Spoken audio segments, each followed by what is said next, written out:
History has witnessed some of the most weird and wonderful inventions in our world, from weapons to truly amazing suits. Have you ever seen an armor covered with iron spikes? Or a diving suit made from leather with hanging weights? What was the real purpose of this strange clothes? Watch this video and you will find out the 5 most terrifying suits in all history. Number 5. Siberian Bear Hunting Armor. Humans and bears have been going toe-to-toe since time began, and you should know that these animals are one of the largest predators on land. Maybe if you stumble upon one when they are having a bad day, or they are simply looking for a snack, you are going to be in very serious trouble. That could be the reason why Russian guys in the 1800s needed this, the Siberian bear hunting suit. We've seen some vintage body armor before, but nothing as gutsy as this costume, which transformed the wearer into a 19th century pinhead. With 2 protective layers of leather, quilted together and studded with 1-inch long iron spikes, the suit registers fear into the hearts of carnivorous beasts everywhere, or at least it should. If a bear saw something like this creeping around in the woods, it'd be in his best interest to avoid hand-to-paw combat. Would it actually work? We would like to think yes. The suit wouldn't stop the bear from the first swipe, but maybe it would deter the bear from attacking long enough to kill the hunter. Currently, there is one of these suits in the museum, the Menil Collection in Houston, Texas. Its owners call it the Wild Man suit and is part of an exhibit called Witnesses to a Surrealist Vision. This exhibit contains artifacts or artwork from the collections of surrealist artists such as André Breton and Max Ernst. This exhibit is meant to be similar to a 17th century cabinet of curiosities, also called Wunderkammer. Number 4. The Old Gentleman of Raehi. Okay, it isn't pretty, but the Old Gentleman of Raehi did the job it was intended to do. It's the world's oldest surviving diving suit, and it dates to the early 18th century. It was donated to the Raehi Museum, the oldest local museum in Finland, by Captain Johan Lufstadius in the 1860s. The suit is thought to have been made in Finland because of several reasons. The first one is that the toes of the feet are modeled after traditional Finnish countrymen's boots. Besides, its hands are similar to typical Finnish forester's mittens. And there is an interesting 1727 sketch in the Admiralty Archives of the National Archives of Sweden, which features a diver wearing gear similar to the Raehi diving suit. Whoever made the suit mastered the latest achievements of the diving technology that made huge progress in the 18th century. The Old Gentleman is therefore regarded as a unique crossover form made from leather in the transition from the diving bell to the actual heavy diving suit. The Old Gentleman is mostly made of cow leather. The seams are sewn with wax threads and sealed with pitch. The diving suit was made waterproof by sealing it with a mixture of pork fat, tar, and pitch. The hood-shaped head is reinforced from the inside with a wooden framework. In the upper part of the hood is an opening for a wooden air pipe. The diver wriggled himself into the diving suit through an opening in the front of the body, which is closed by pressing the pitch mouth part together. The air was pumped to the diver through wooden pipes that were mutually connected with leather, either using a piston pump or bellows. The air was discharged through a shorter pipe on the backside. Diving lasted for a short time, since the suit was not completely watertight and could not withstand high pressure. However, the diving suit allowed divers to check the hulls of ships without having to dry dock them. In fact, in 1988, a reproduction of the Old Gentleman was created, called the Young Gentleman. It was made to see if the Old Gentleman actually worked, and it worked like a charm. The New Gentleman performed without any limitations in diving depth or duration, staying underwater for 40 minutes. Number 3. Atmospheric Diving Suit. Diving suits have gone through some changes throughout the years, but today we're talking about a special one, the atmospheric diving suit. This wearable human-shaped submarine has an atmospheric diving system that maintains sea-level air pressure inside, allowing divers to safely explore the ocean depths of up to 2,300 feet for many hours.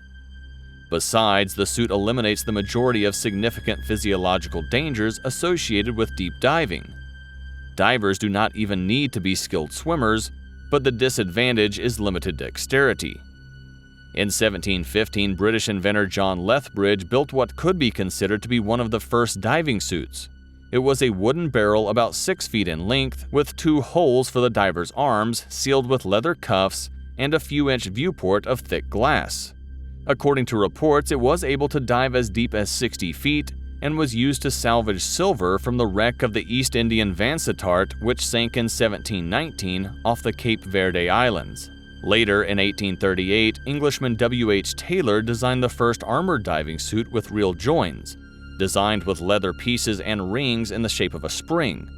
Taylor also devised a ballast tank attached to the suit that could be filled with water to attain negative buoyancy. While it was patented, the suit was never actually produced. It is considered that its weight and bulk would have rendered it nearly immobile underwater. However, the first properly anthropomorphic design of ADS was built by the Carmagnole brothers in 1882 in France. The suit had rolling convolute joints perfect to create a close fit and keep it watertight. A distinctive feature of the Carmagnole suit was the helmet. It had 25 individual 2-inch diameter glass viewing ports spaced at the average distance of the human eyes. An additional port at the top of the helmet could be removed to ventilate the suit when at the surface. The Carmagnole suit is on display at the National Maritime Museum in Paris. Atmospheric diving suits in current use include the Newt suit, Hard suit, and the Wasp, all of which are self-contained hard suits that incorporate propulsion units. Number 2. Diving machine of Karl Heinrich Klingert. German mechanic and inventor Karl Heinrich Klingert designed one of the first ever atmospheric diving suits in 1797. This equipment consisted of a jacket and trousers made of waterproof leather, a helmet with a porthole, and a metal front. The air would have been pumped down through the weighted air tubes from a turret on the surface. Given that the suit was proposed for walking along the bottom of a riverbed, it's strange that the diver's legs and feet were left exposed. The diver also didn't wear the weighted boots that became a standard feature of later suits, but appeared to have carried a few weights with him just to keep him from floating back to the surface too early. On June 23, 1797, Friedrich Wilhelm Joachim, his assistant, delved into the river Oder wearing Klingert's apparatus, reached the bottom, and was able to saw through a tree trunk. This device could allow a diver to go as deep as 20 or 22 feet, and it seemed that in the history of diving gear, it was to become little more than a stepping stone for further improvement.